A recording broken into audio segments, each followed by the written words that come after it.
All right, let's talk about something that can cause a whole lot of anxiety for a whole lot of people: ovarian cysts.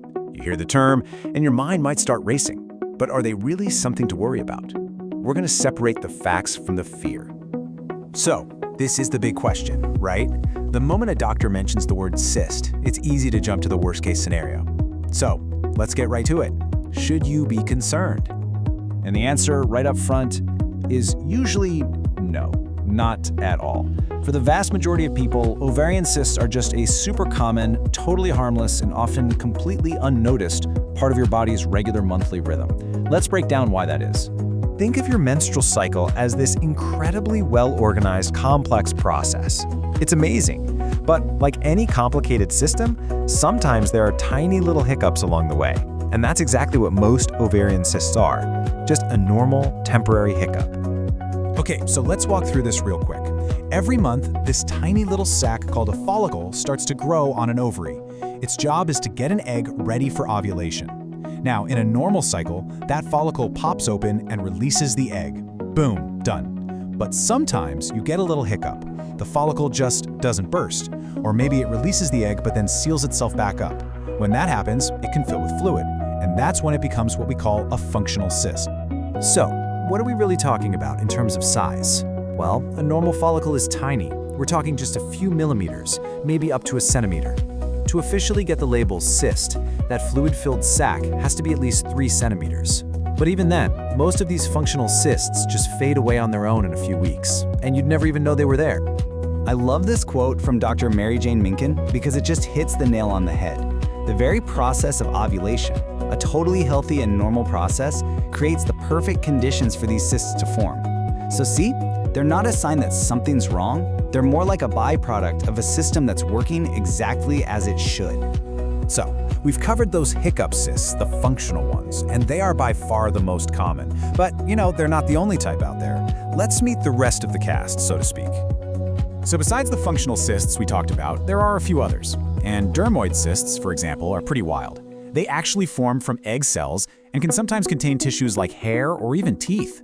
Then you've got endometriomas, which are tied to endometriosis, and cystadenomas, which are basically these benign, fluid-filled growths on the surface of the ovary. They sound a bit more intense, for sure, but just remember, the functional cysts are the main characters here. Okay, so if these things are so common, how would you even know if you have one? This brings us to the signs and symptoms. And honestly, the number one thing to know is that most of the time, there are no symptoms at all. Now, if you do feel something, it's usually pretty mild. Maybe some dull pain in your pelvis, a little bloating or some spotting. But, and this is really, really important, there are some emergency signs you absolutely need to watch for. That's the stuff on the right. Sudden, really sharp, severe pain in your abdomen, especially if it comes with nausea, vomiting, or a fever. That is a siren. It could mean the ovary has twisted, which is a rare but very serious complication. That's a get to a doctor right now situation. All right, so let's say you're having some of those milder symptoms, or maybe your doctor feels something during a routine exam. What happens then? Well, the good news is that the process for figuring out what's going on is actually really straightforward. Sometimes a cyst is big enough for a doctor to just feel it during a regular pelvic exam. But the gold standard, the best way to really get a clearer look, is with a transvaginal ultrasound. It's a simple, painless procedure that just uses sound waves to create a picture of your ovaries so the doctor can see exactly what's going on, how big this cyst is, and what it's made of. And this right here is pretty much the standard game plan. Doctors really prefer not to do surgery unless they absolutely have to. The most common approach by far is something called watchful waiting. It's exactly what it sounds like. They just keep an eye on it to see if it goes away on its own. Surgery only really comes into play if the cyst sticks around for a long time, gets really big, like over 10 centimeters, causes that twisting issue we talked about, or if there's any reason to suspect it might be cancerous. Okay, let's zoom out for a second. Ovarian cysts don't just exist in a bubble. They can sometimes be linked to other things going on in your body, so it's good to understand that bigger picture. For example, having a whole bunch of small cysts can be a sign of polycystic ovary syndrome, or PCOS. But with PCOS, it's important to know the cysts themselves aren't the main problem. They're more of a symptom. The real issue is a hormonal imbalance, especially high levels of androgens, and that's what causes other symptoms like acne or irregular periods. And what happens after your reproductive years are over? You might be surprised to find out that cysts aren't just for younger people. One study found that about 18% of postmenopausal women had cysts pop up over a 15-year period. So it's definitely less common, but it's not unheard of. Which brings us back to that big worry that's often in the back of our minds: cancer. Now, while almost all cysts are harmless, the small risk of one being cancerous does go up with age.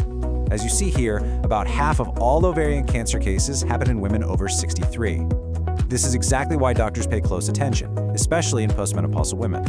They'll use that ultrasound to check if a growth is fluid-filled, like a normal benign cyst, or if it's solid, which is a bit more concerning. Okay, so let's just boil this all down. What are the key things to remember? Number 1, ovarian cysts are super common and almost always totally harmless. Number 2, most of the time you won't even know you have one and they just go away by themselves. Number 3, that sudden severe pain, that's your cue to get help right away. And finally, number 4, figuring out if you have one is simple, and the most common treatment is just to watch and wait. Just understanding that these things are usually just a normal bodily hiccup can be so empowering. It lets you be aware of your body without being filled with anxiety. So I'll just leave you with this question. Now that you know the facts, how does it change the way you think about your own health? Thanks so much for joining me.